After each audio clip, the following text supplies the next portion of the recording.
Kentucky is full of quiet hills, deep forests, and river valleys that hide stories far older than the state itself. Across the landscape, you find strange carvings, forgotten earthworks, and ancient sites that don't fully match what we know about the people who once lived here. These mysteries raise questions about lost cultures, unusual symbols, and moments in history that still don't have clear answers. The mystery of Indian Fort Mountain near Berea. Indian Fort Mountain sits above the town of Berea like a quiet guardian. If you've ever stood on the trails up there, you know how unusual the ridge feels.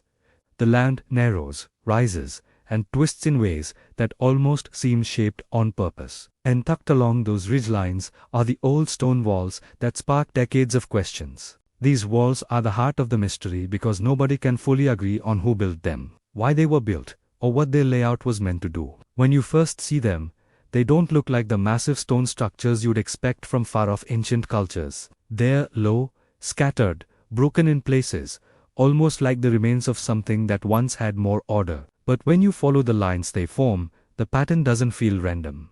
Some paths run along narrow ridges that give a clear view of the valleys below. Others sit against steep drops where there is really no reason for a wall unless someone cared about controlling movement across the mountain.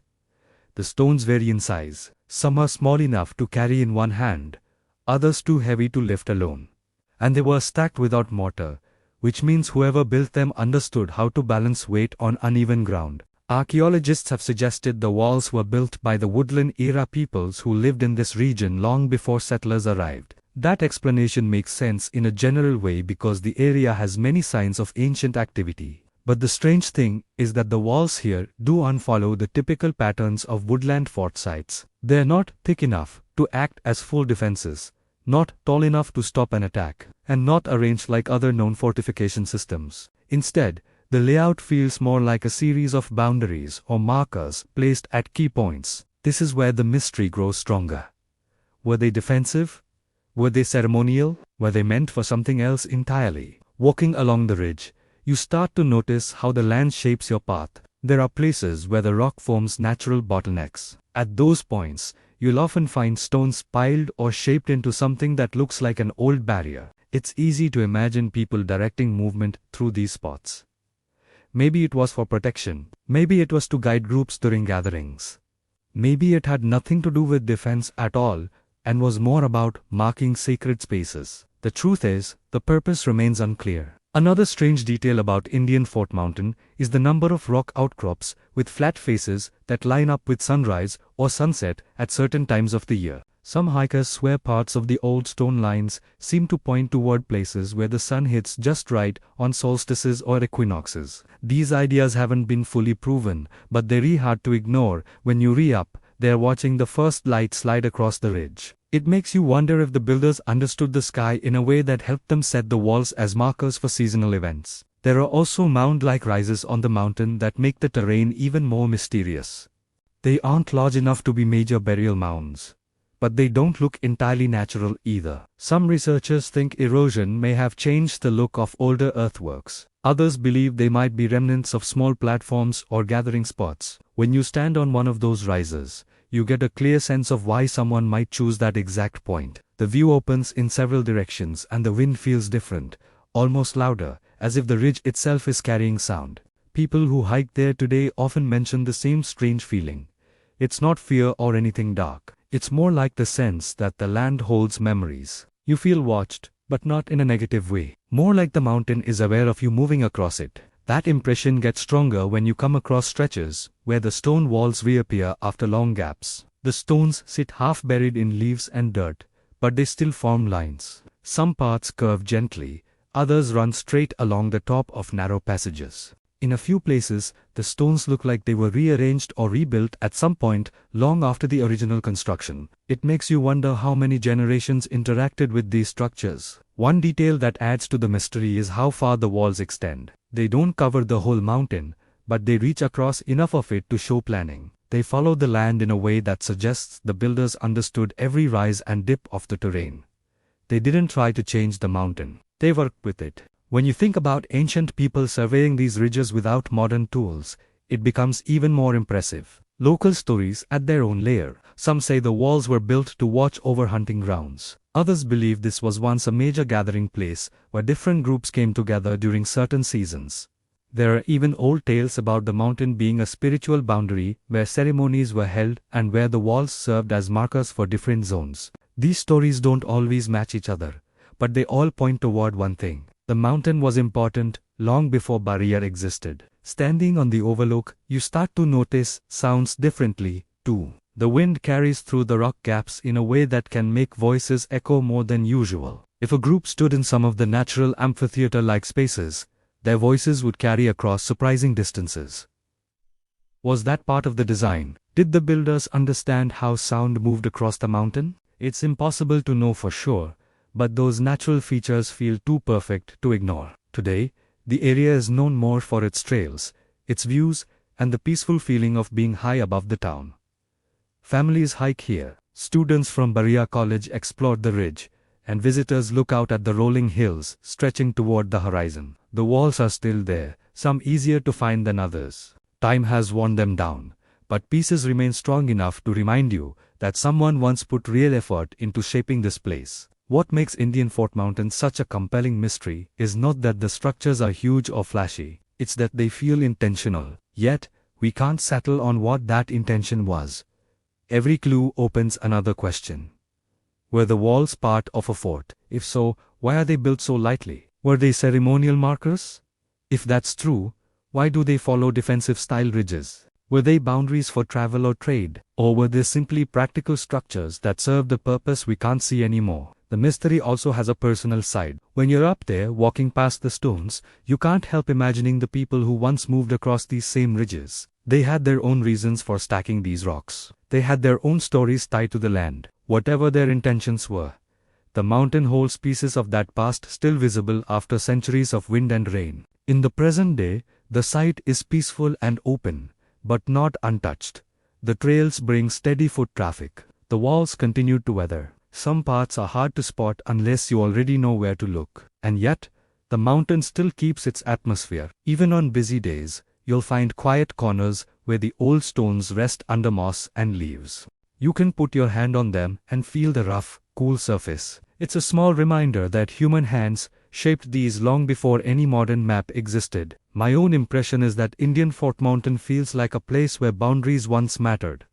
Maybe not in a defensive way, but in a symbolic one. The layout doesn't strike me as random. It feels like a map carved into the ridge itself, guiding people through zones of meaning we no longer understand. And that's what makes it powerful. It isn't a mystery built on legends or fear.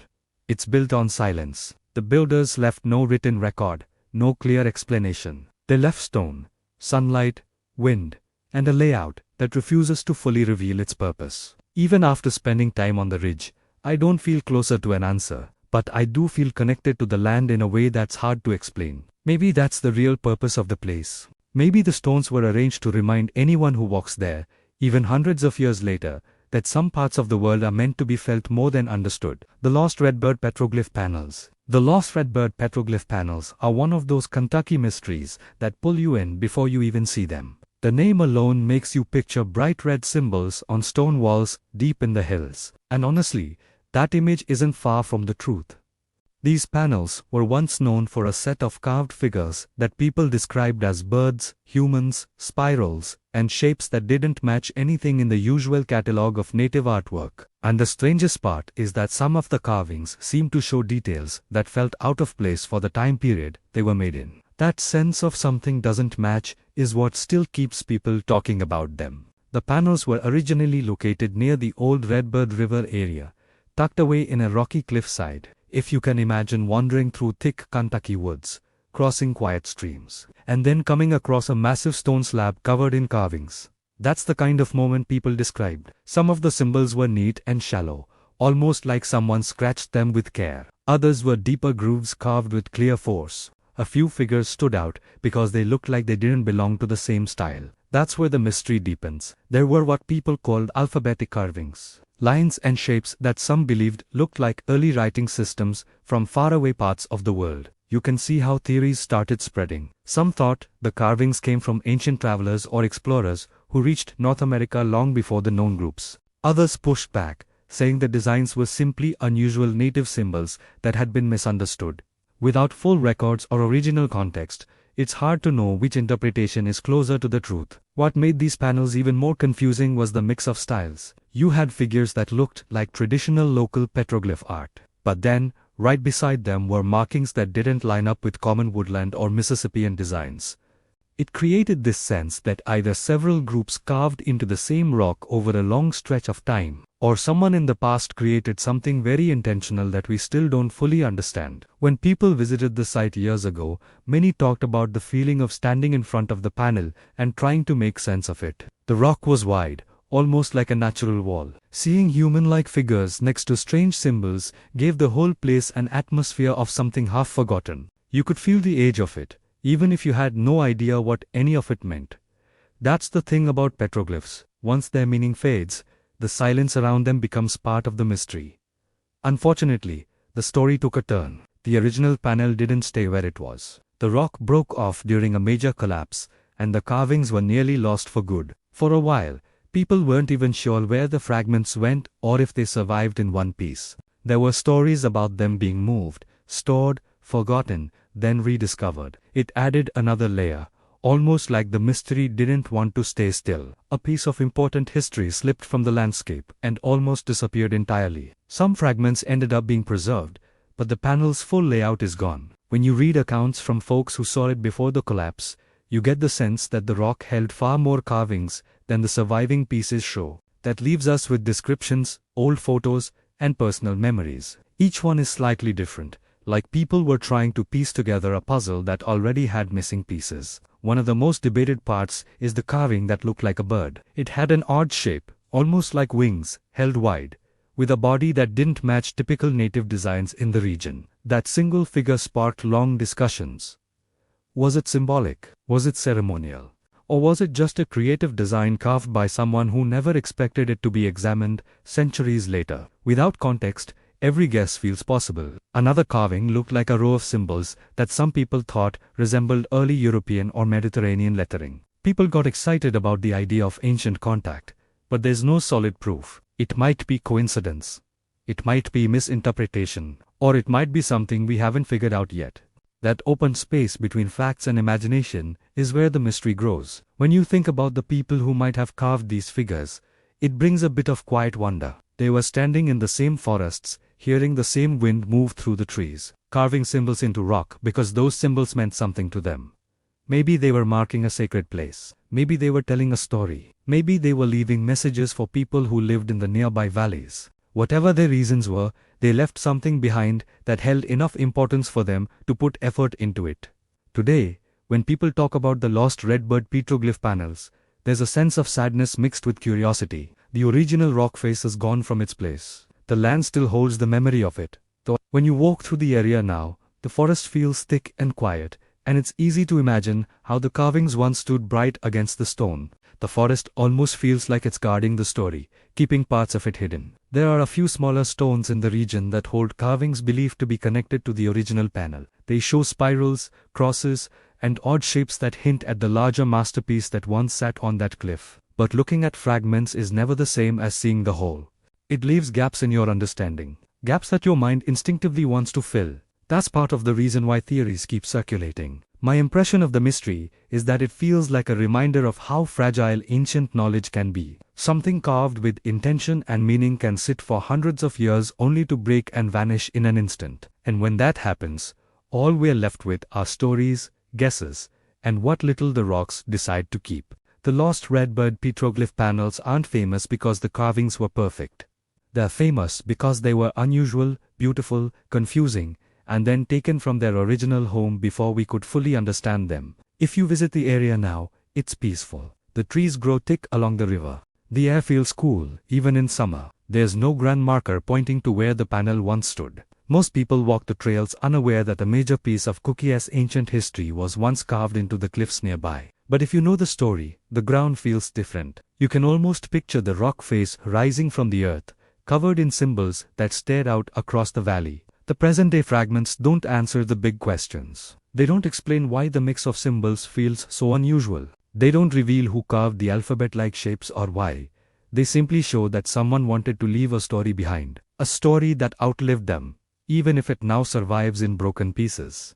And maybe that's why the lost redbird petroglyph panels still matter. Even in fragments, they remind us of how much of the past has slipped away and how much still sits beneath the surface, waiting for someone who's willing to look closely and wonder. Music. The ancient earthworks of Wycliffe Mounds. The ancient earthworks of Wycliffe Mounds sit on a quiet rise above the Mississippi River floodplain, and when you first walk up to the site, it doesn't hit you right away just how old and rich this place really is. You see gentle hills and open fields, and maybe a building or two that shields the excavated areas. But the deeper you step into the landscape, the more you feel something beneath the surface. These mounds weren't random piles of dirt. They were shaped by people who lived here centuries before the first Europeans ever set foot in Kentucky. And the design, the placement, and the size of the earthworks create a mystery that still hasn't been fully solved. Wycliffe was once a village built by a Mississippian group. And these were people who understood structure, ceremony, and community life better than most give them credit for. The mounds here were arranged with purpose. One was a platform mound where leaders likely stood. Another was tied to rituals or gatherings. Others served as markers or raised spaces for important buildings. Others served as markers or raised spaces for important buildings. Each one is part of a layout that feels almost like a small city, except everything rises gently from the earth, instead of being built with stone or wood alone. When you're standing in the middle of the site, you can almost picture people walking between the mounds, carrying baskets, cooking food, and gathering for events we no longer understand. But what makes Wycliffe such a mystery isn't just the fact that the mounds exist. Many ancient sites in the Midwest and South have similar earthworks. The mystery here comes from the questions surrounding the people who built them, the reason the village shifted over time, and the surprising discoveries found inside the mounds themselves. For years, researchers tried to understand the pattern of life here, why the mounds were arranged the way they were, what the community believed, and what caused them to eventually leave the site. Even now there are more questions than answers. When early excavations began in the 20th century, people quickly realized Wycliffe held much more than simple dirt piles. Beneath the layers were signs of structures, ceremonial objects, unusual pottery, and burials that suggested a complex society. But the early digs also damaged parts of the site, leaving gaps in the record that we'll probably never fill. Those gaps, those missing details are part of what keeps the mystery alive today. Every missing piece forces us to guess how the ancient builders lived, worked, and saw the world. Standing near the central mound, you notice how the ground dips slightly around the edges. It creates a natural circle, almost like an open plaza. Some locals think this area once held festivals or important gatherings. Others believe it was part of a spiritual center that guided much of the village's daily rhythm. The truth might be somewhere in between, because the Mississippian people often blended daily life with ceremony. To them, the world wasn't divided into practical and spiritual. Everything connected. What adds even more curiosity is how the mounds line up with the seasons. Some researchers believe certain mounds may have been positioned to track the movement of the sun. On solstices or equinoxes, shadows fall in interesting ways across the site. It's subtle. You won't notice it unless you're looking for it. But once you see it, it's hard to ignore. Was this on purpose? Did the builders understand astronomy well enough to shape the village around the sky? The Mississippians did it at other sites, so it's possible they did it here, too. Inside the mounds, the items found raise more questions. Pottery pieces with unique designs show up in patterns that don't always match those from nearby sites. Some designs suggest contact with groups far away, maybe through trade routes stretching across multiple states. Other items found inside the earthworks hint at rituals that might have involved music, dance, or offerings to the spirits of the land. One thing is clear. Wycliffe wasn't an isolated village. It was part of a larger connected world, one that had its own rules and beliefs long before Kentucky existed on any map. But perhaps the biggest question is why the village declined. There's no dramatic proof of warfare or invasion. There are no burned layers or signs of sudden disaster. Instead, it seems like the village was slowly abandoned. Some think environmental changes, like flooding or shifts in the river, made life harder. Others believe social or political changes caused people to move elsewhere. And then there's the quiet theory, the one many visitors whisper about. Maybe the place was connected to ceremonies so important that the community eventually moved its sacred center to a new location. Whatever the reason, the people left without leaving a clear explanation. and the mounds remain behind, waiting for the next generation to rediscover them. When you walk the grounds today, the atmosphere is calm. The air feels still in a way that almost makes you lower your voice without thinking about it. The mounds rise gently around you, not tall, but steady, like they're watching. There's something comforting about the shape of the land, something that makes you feel grounded. And yet, at the same time, the place carries a quiet weight. You know there were lives here, families, leaders, teachers, traders, but their voices are gone, replaced only by the clues they left in the soil. If you step into the covered excavation buildings, you see the layers of earth cut away like slices of history. Each layer holds pieces of pottery, ash, soil, and tools that once sat on the floors of ancient structures. When you stand above these areas and look down, it's hard not to picture the inside of a busy village home. You imagine kids running around, people grinding corn, someone shaping a pot, someone else preparing a fire, and then you think about how all of that ended. How time buried the village and left only hints of what once was. What strikes me the most about Wycliffe is how human the site feels. It isn't a massive pyramid or a mysterious stone circle. It's a place where people lived out their daily lives while also building structures that meant something bigger. It shows that even without steel or writing or massive monuments, ancient people could shape the land with a purpose that still shows after hundreds of years. Visiting today, you'll find the site well cared for with paths that guide you around the mounds. It's peaceful, but also a bit haunting, once you understand how much was lost in the early excavations, and how much meaning will probably stay hidden forever. The land is soft under your feet. Birds move through the trees. Everything feels slow and open, but that openness hides the layers beneath. Layers that hold stories we can only guess. My own view of Wycliffe is that it represents the kind of mystery that doesn't try to shock you. Instead, it invites you to listen. You don't need wild theories or dramatic legends to feel something here. The mystery comes from the silence, from the missing pages in the story. Some panels already look far more worn than they did just a few decades ago. That fading creates a sense of urgency. It's like watching history disappear in real time. Visitors walk away with a mix of awe and sadness, knowing that someday the symbols might vanish completely, leaving only faded sketches and old photos behind. When you stand inside the shelters today, the present feels thin. You can imagine ancient people stepping through the same gap in the rock, carrying baskets or tools, maybe with kids following close behind. You picture them carving by firelight, sparks bouncing off the stone. Maybe they talked quietly while they worked. Maybe they told stories about the land, or the spirits, or the sky. Whatever they carved, they must have believed it mattered. People don't carve into stone for no reason. What strikes me the most about the Livingston County rock art shelters is the sense that these carvings weren't made to impress anyone. They weren't huge works of public art. They weren't meant to stand out in the landscape. They feel personal, almost private. It's like reading someone's notebook, left behind on a shelf. You can flip through the pages, but you don't know the writer's voice. You don't know what their life looked like. You only see the marks they chose to leave. Today, the site sits in a calm, rural area. Trees cluster around the rock formations, and the ground feels soft with leaves and moss. When you step inside the shelters, you hear the wind outside, but not inside. Not inside, the rock blocks it out. That quiet, steady silence makes you slow down. You look closer, you take your time, and the more you stare at those carvings, the more you feel like the past is standing a few inches behind you watching. There's no big visitor center here, no flashing signs, no crowds. It's just you, the stone, and the carvings. And strangely, that simplicity might be the best part. You can experience the site in a way that feels raw and real without distractions. The mystery becomes more personal. It isn't someone else telling you what to think. It's you trying to make sense of the marks on the stone. Just like the researchers did. Just like the first explorers did. And just like the ancient people who carved them probably expected future eyes to do. My own take on the shelters is that they hold a story we're not meant to fully solve.